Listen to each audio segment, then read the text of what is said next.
Na pequena cidade de Santa Isolina do Sertão, o sol castigava as telhas das casas e a terra rachada dava sinais de uma seca prolongada.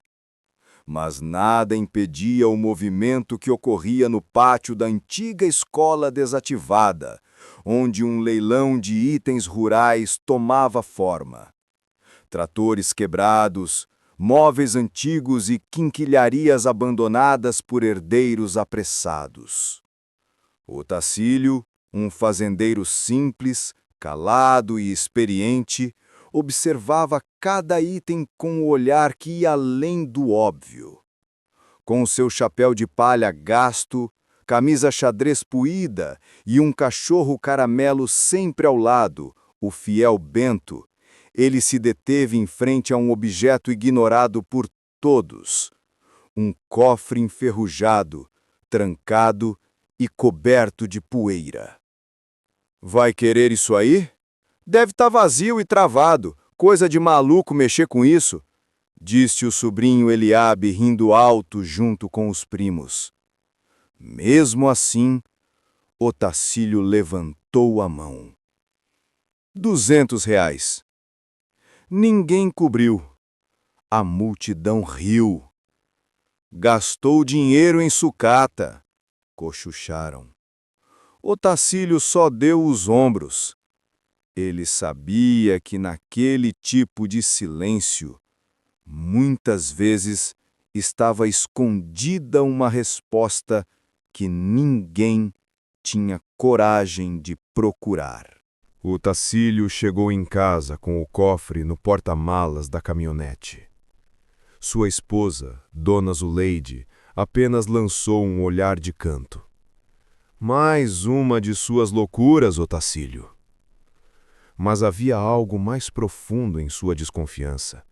A lembrança do pai de Otacílio, um homem misterioso que desapareceu sem deixar rastros durante uma madrugada chuvosa, há mais de 30 anos. Otacílio acreditava que havia pistas, talvez segredos de família, escondidos que tinham sido enterrados junto com o passado. E aquele cofre podia ser a chave. Ele passou as noites no galpão, usando óleo de cozinha, ferramentas rudimentares e muita paciência. Enquanto a família zombava, ele escutava os sons dos metais trabalhando. Se tiver alguma coisa aí dentro, aposto que é bicho morto, gritou Eliabe numa visita. Mas Otacílio permaneceu em silêncio. O cofre parecia mais do que apenas uma peça de ferro trancada. Ele parecia conter uma história esperando para ser contada. Na quinta noite, depois de uma pancada certeira e um estalo metálico, o cofre se abriu. O som ecoou pelo galpão como uma explosão muda.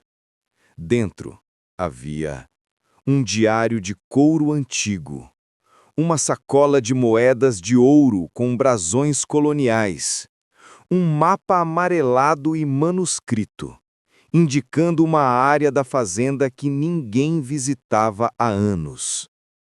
Otacílio ficou paralisado. O diário trazia o nome do seu pai, João Uchoa, e revelava uma trama antiga de disputas de terras, documentos escondidos e um tesouro enterrado nos tempos do Brasil Império, deixado por um coronel fugitivo. Ele entendeu.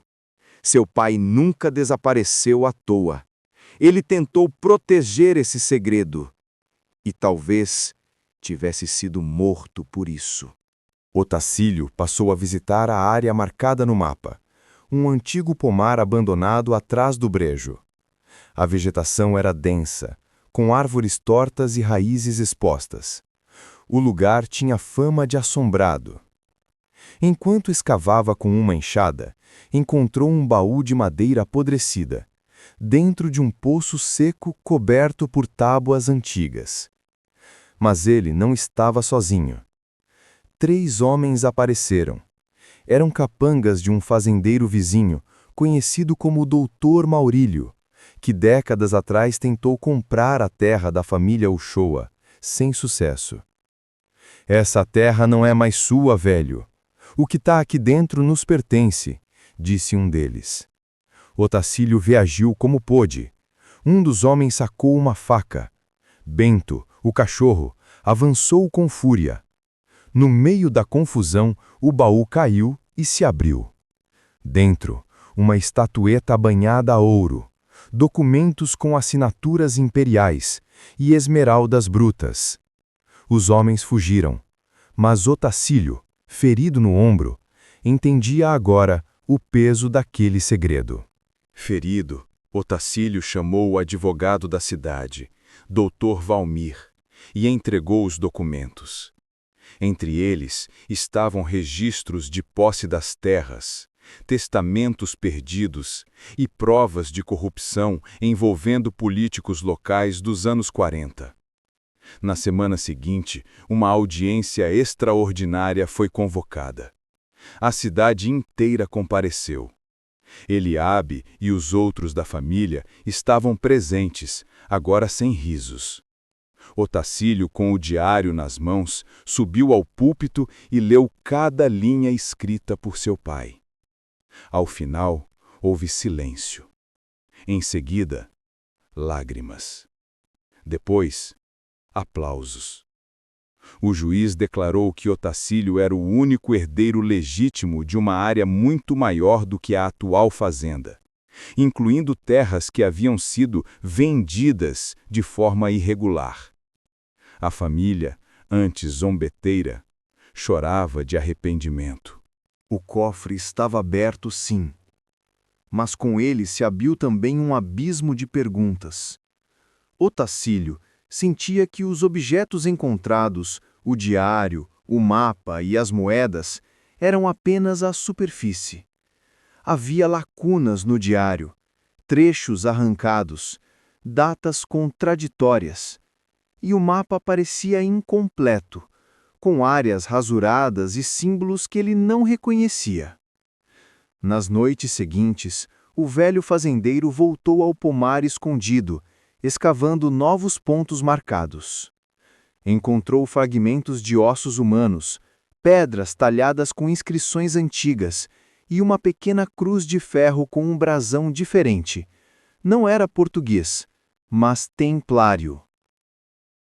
Com a ajuda do advogado Dr. Valmir, descobriu que João Uchoa, seu pai, tinha ligação com uma irmandade secreta que guardava relíquias trazidas da Europa no século XIX, quando o Brasil acolheu imigrantes em fuga. E mais, outros cofres haviam sido enterrados na região. Aquele era apenas um dos 7. Otacílio começava a entender que estava mexendo com algo muito maior do que uma herança ou um pedaço de terra. Estava abrindo caminho para um segredo guardado há mais de 150 anos. Otacílio passou a receber visitas discretas. Homens engravatados em carros importados chegavam à cidade perguntando sobre ele. Um deles tentou comprar a fazenda por uma quantia absurda, 2 milhões em espécie. Ele recusou. Logo depois, alguém invadiu o galpão. Os documentos desapareceram. Felizmente, Otacílio havia feito cópias e escondido os originais no sótão da capela abandonada da fazenda, onde seu pai costumava rezar em silêncio. Na tentativa de entender mais, ele procurou o padre Joaquim, o último a cuidar da capela. O velho padre, doente e debilitado, revelou algo perturbador. Seu pai fazia parte da chamada Ordem das 7 Chaves, uma irmandade de guardiões que protegiam relíquias sagradas trazidas da Europa. Uma delas está enterrada em solo da sua família. A relíquia, segundo o padre, tinha valor histórico e espiritual. Era alvo de perseguição por grupos estrangeiros, inclusive colecionadores obscuros que pagariam fortunas por ela. Otacílio agora entendia. O que começou como curiosidade virou missão. Ele teria que proteger o que havia sido confiado à sua linhagem. No fim de outubro, Otacílio decidiu escavar a última área marcada pelo mapa incompleto. Era um terreno baldio, coberto por mandacarus e formigueiros. Enquanto cavava, percebeu que havia um cômodo subterrâneo. Ao abrir a entrada, um ar pesado e úmido tomou conta. Lá dentro havia uma cripta, com ossos organizados, manuscritos em latim e um relicário de prata maciça. Mas ele não estava sozinho. 2 homens encapuzados surgiram armados. Eles falavam com sotaque estrangeiro, europeu, e exigiram o relicário. Otacílio se recusou. A luta foi rápida, brutal. Bento, mais uma vez, salvou a vida do dono atacando um dos homens. O outro fugiu. Otacílio escondeu o relicário embaixo da terra novamente e concretou a entrada. Sabia que o objeto não podia cair em mãos erradas. Ele só não sabia quanto tempo conseguiria proteger tudo sozinho. A guerra que seu pai tentou evitar tinha começado outra vez. Com os documentos recuperados e novos artefatos descobertos, Otacílio procurou novamente o fórum da cidade. Pediu proteção jurídica.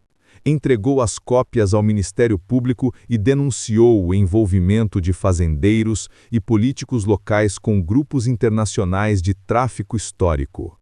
Isso causou um escândalo. Doutor Maurílio, o antigo rival, foi preso preventivamente. Descobriu-se que ele recebia pagamentos de empresas de fachada sediadas na Suíça que procuravam adquirir relíquias por meios ilegais. Mas a repercussão foi maior do que se imaginava. Repórteres do Sudeste chegaram à cidade. Uma equipe da Universidade Federal se ofereceu para ajudar na preservação dos achados. A fazenda de Otacílio virou sítio arqueológico sob proteção federal. A família, antes zombeteira, agora era discreta. Eliabe, o sobrinho debochado, virou o principal aliado. Envergonhado, ajudava a catalogar peças e restaurar ferramentas antigas. Otacílio, de chapéu sujo e mãos calejadas, observava tudo com calma. Eles pensavam que eu estava atrás de dinheiro, mas eu estava atrás de história. Meses se passaram. A fazenda virou rota de estudantes, pesquisadores e historiadores. O nome de João Uchoa, antes esquecido, agora era citado em jornais. Otacílio fora chamado a Brasília para receber uma medalha de honra por sua contribuição à memória nacional. Mas ele recusou. Preferiu ficar em Santa Isolina. Na varanda, ao lado de Bento, escrevia seu próprio diário, continuando a linhagem de guardiões. Ele sabia que a última chave, mencionada nos escritos do pai, ainda não fora encontrada, e que o cofre original não era só um objeto, era um símbolo. Na última página do novo diário, ele escreveu: "Se um dia este caderno for encontrado, saiba, o que guardamos não é só ouro, é verdade, é memória, e verdade não se vende, se protege." E assim, entre sol, silêncio e folhas balançando no vento, termina a história de um homem que ouviu os sussurros da terra e os transformou em voz.